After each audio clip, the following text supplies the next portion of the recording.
Salve, salve! Bom, depois de algum tempo vou voltar a gravar o Fotos Históricas. Se eu não me engano, é o terceiro dessa série de vídeos, que ainda tem muitos pela frente. E hoje é simplesmente a foto do Leônidas da Silva aplicando para muitos a primeira bicicleta da história do futebol.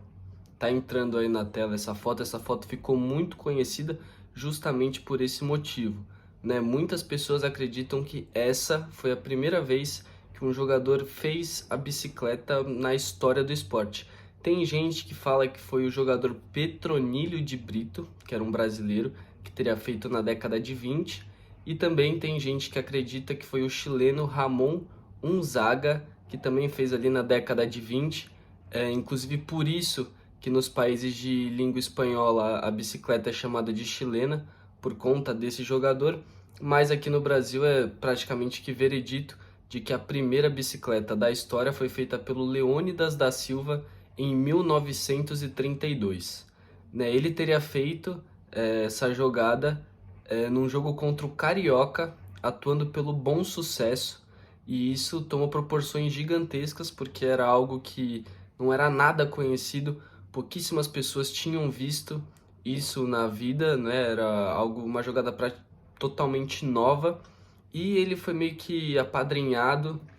como o pai da bicicleta, porque na Copa de 1938 na França ele voltou a repetir a bicicleta em uma Copa do Mundo, então meio que virou ali uma jogada característica do Leônidas da Silva e algo que correu com ele até o final da sua carreira.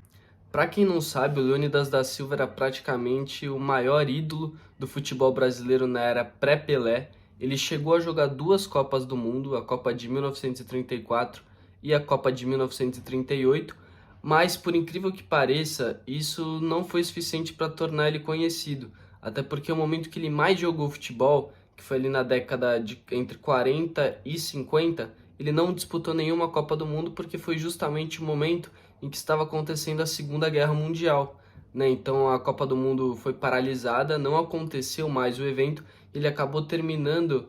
a sua carreira na seleção brasileira, jogando apenas duas Copas, em que uma delas inclusive ele foi o artilheiro, foi essa Copa de 38 na França, que o Brasil ficou em terceiro lugar, ele fez 7 gols na Copa, e ele acabou a sua carreira na seleção com incríveis 37 gols em 37 jogos, então uma média de um gol por jogo, mostrando quão gigantesco era esse jogador.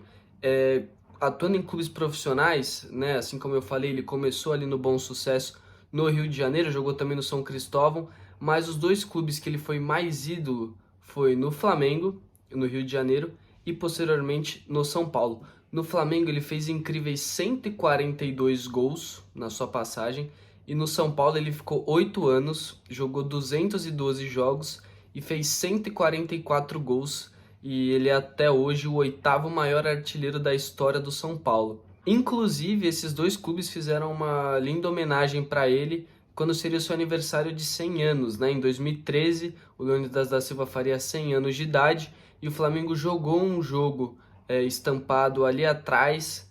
da camisa com o nome do Leônidas, e o São Paulo fez uma homenagem até maior,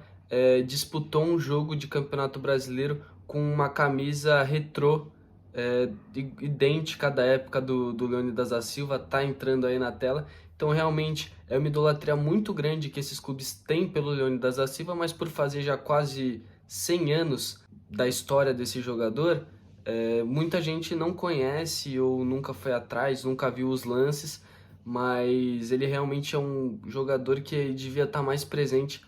na história do nosso país. Inclusive, uma curiosidade que pouca gente sabe é que o chocolate Diamante Negro da Lacta, que foi por muito tempo o chocolate mais vendido no Brasil, tem esse nome justamente por conta do Leônidas da Silva, porque o Leônidas ele era tão bom que os jornais da época apelidaram ele de Diamante Negro, né? Que ele era um jogador negro, era uma época que a gente sabe como é que estava o racismo muito grande ainda no Brasil, então ele era uma identidade ali muito grande para a época. Ele recebeu esse apelido de Diamante Negro, e a Lacta, vendo isso depois da Copa da França em 38, decidiu trocar o nome do chocolate mais vendido pela empresa, que chamava Chocolate ao Leite com Crocante Lacta, pelo nome Diamante Negro, e aí pegou cada vez mais por conta dessa jogada de marketing. Era o maior jogador da época, o chocolate tinha o nome do apelido desse jogador, e até hoje é um chocolate extremamente consumido, mas que essa história do nome acabou se perdendo ali e pouca gente tem noção disso. Outro fato curioso na história do Leônidas da Silva é, obviamente, a idolatria no São Paulo, porém, no Museu do São Paulo, que fica dentro do Morumbi, na sede social do clube, o Leônidas tem simplesmente uma estátua fazendo uma bicicleta com a camisa do São Paulo ali, junto dos títulos do Mundial, da Libertadores, ou seja, tem a mesma importância. Tá ali ele fazendo a bicicleta, muito parecido inclusive com a foto que ficou marcada na história. E além disso, o São Paulo em 2020